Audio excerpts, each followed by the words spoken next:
National African American History Month observance was recently held at U.S. Army Japan to celebrate the achievements and contributions of African Americans throughout history. The event was hosted by the 78th Signal Battalion. When we have African American History Month, it's one of the many observances we have each year. So what we try to do in the Army is to recognize everyone that participates to make our military, our Department of the Army, our Department of Defense, what it is, and what makes us the best and the greatest and the strongest military in the world is the fact that we have an equal opportunity to everyone, regardless of their race, color, creed, who they love or who they choose or not choose to worship.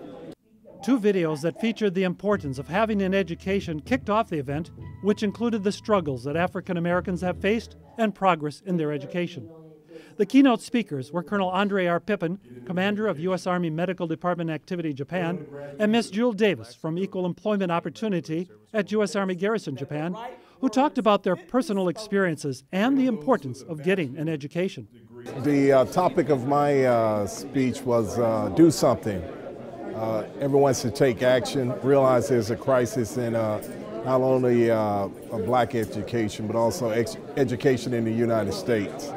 So it's a crisis across our nation. We all need to be proactive in doing something to help our youth out.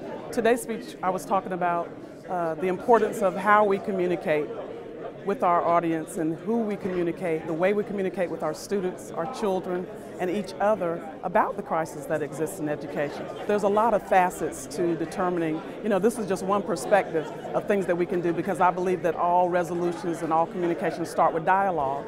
But if your dialogue is ineffective, if you're not communicating the points that you want to get across in an effective way to the audience that you're trying to communicate with, then you've already started out in a deficit. It's so much easier when we effectively communicate and we utilize the right words so that we don't cause tension and destruction before we can start dealing with resolution. The first African American History Month celebration was held in 1976, with President Gerald R. Ford urging Americans to seize the opportunity to honor the too often neglected accomplishments of African Americans in every area and endeavor throughout history. Reporting for U.S. Army Garrison Japan, this is Kevin Kraitzarek.